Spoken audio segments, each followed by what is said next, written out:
Hey guys, friends, associates, members of the ETS, welcome. Apologies for the lack of videos for a while. I have been rather busy IRL lately and also been trying to take it easy recently because my birthday's coming up this week and also I haven't been feeling the best, health reasons and such. So, yeah.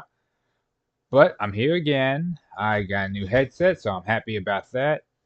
And today's topic, specifically that I want to talk about, is a few of the jobs I've done as a mercenary in regards to the people I've interacted with and things I've done.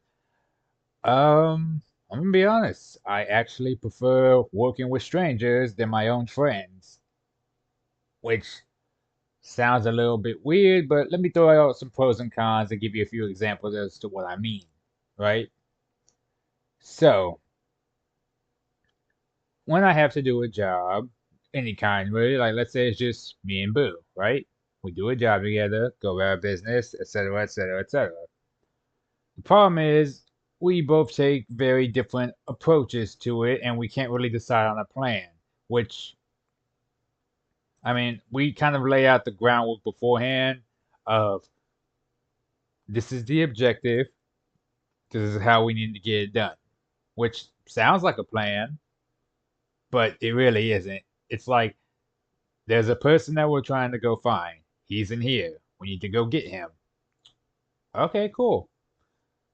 It could be something along the lines of I could straight up to the door, knock on it, see if he's there, and try to ask them politely.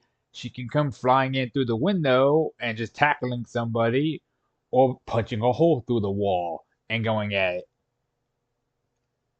And usually we kind of just play it by ear, or if, I just let her take charge because I'm not finna argue with her. Have you seen how strong that woman is?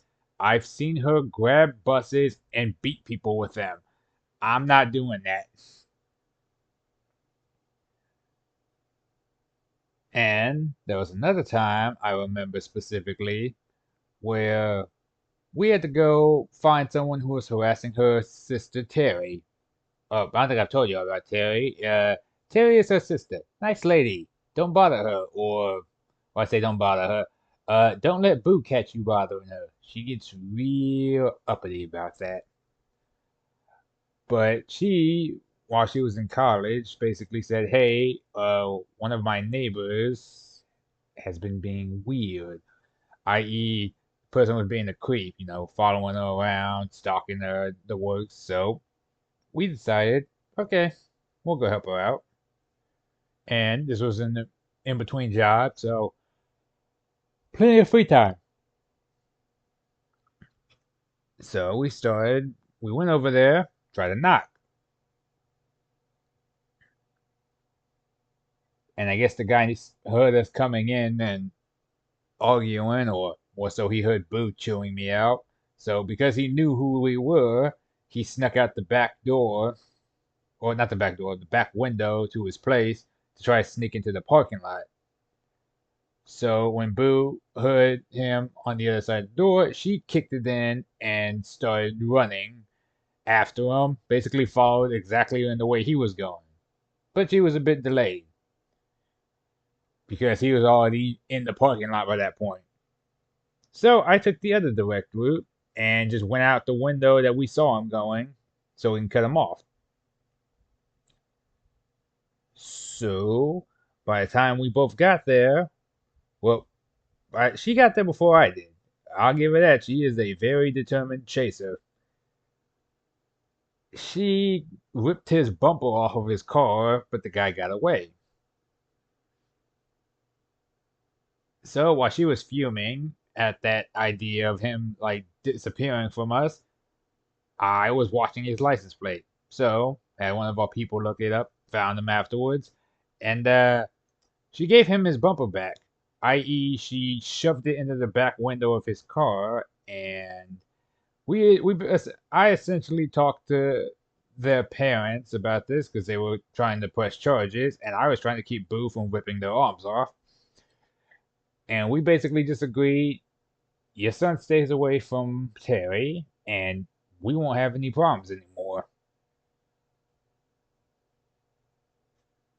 And he agreed. Now, that job wasn't the smoothest job we've ever had, but it worked. Same thing when we first met Boom, and we had to go rescue our comrade. Our comrade was still dead. He was already gone. We The job we had when we went in was a bit rough too because Boo got dragged under at one point into like the lower floors by a bunch of other robots. So I had to deal with a few of them myself. And I got cornered, which was a bit dicey. Turns out she was okay, which was great, but we got separated too quickly. We went into a building with no idea where anything was, no clue how many enemies were on the inside, and we didn't really know where the guy was at first. Bad planning.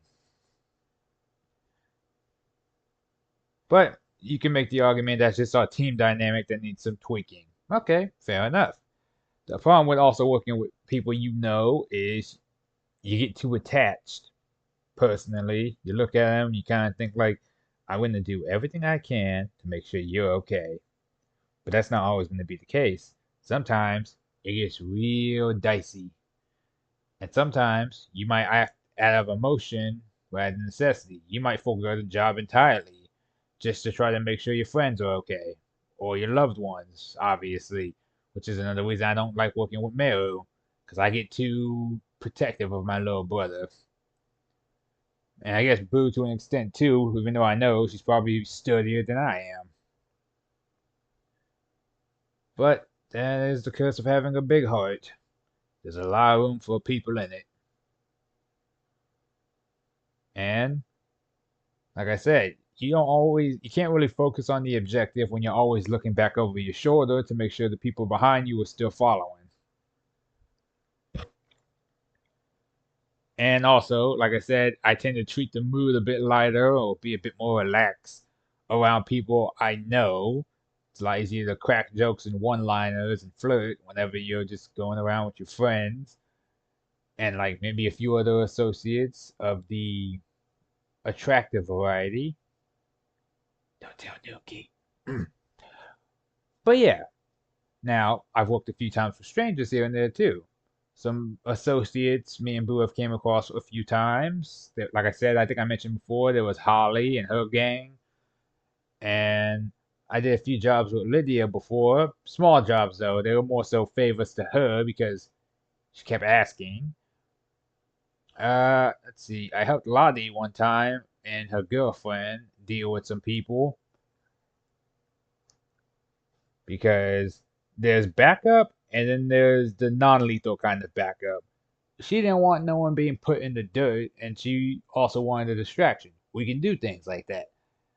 Now, if you want someone to go in guns blazing with, go find Mohammed. Or actually, no, Harley's gang got some good guns too.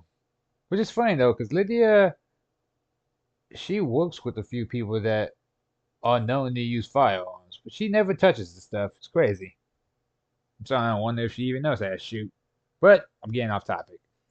The point of it, what I'm saying is, when you're working with strangers, you can focus more so on the job. You don't have to, there is no personal arguments or emotions getting in the way. It's all straightforward and businesslike. But at the same time, you don't know if you can trust any of these people. They could be very keen to just up and ditch you and just leave you behind. I've seen it happen. It has happened to me. I've tracked them down afterwards to give them a very stern piece of my foot. Oh, you thought I was going to tell them off? No. But again, that kind of comes with the business. Every man for himself at the end of the day. Dog eat dog world, so to speak. If you can't keep up with the people you're running with, you're going to get left behind or fall behind. And they're not going to bust you out of jail if you get caught. They're not going to pay your fines or your bail. They're basically essentially going to disown you. Even if they did happen to be in the area, they're going to look at them and be like, I've never seen this individual before in my life. Take them away, officer. Then they get your cut because you got caught. Or vice versa, you know, just the money goes back to the employer, etc., etc., etc. You get it. And like I said, I'd rather run with a crew of strangers solely because I don't know, maybe I'm just stubborn. I've looked out for myself before, been doing it for most of my life, and it took me a while to get used to even having a crew, because I'd feel terrible if anything happened to them, and I'd rather not put them in that situation where they'd have to go back and look for me. You know, they're good people at the end of the day, whether I want to admit it or otherwise. They're almost like family to me. But I know, like, if I'm supposed to be the leader, I gotta make the hard choices, and I gotta be prepared for if any of them don't ever come back. That's rough and not pleasant. The heavy is the head that wears the crown, I guess. If anything, we're gonna need a stronger recruitment process, some more training. Probably have Boo when she works on the base again. Implement some proper regiments for these people. We want. See, I don't want to turn them into soldiers though, but I want them to be as effective as possible if we're gonna send them out into the field. Uh, Jack of all trades, master of none. Nah, maybe a strike team.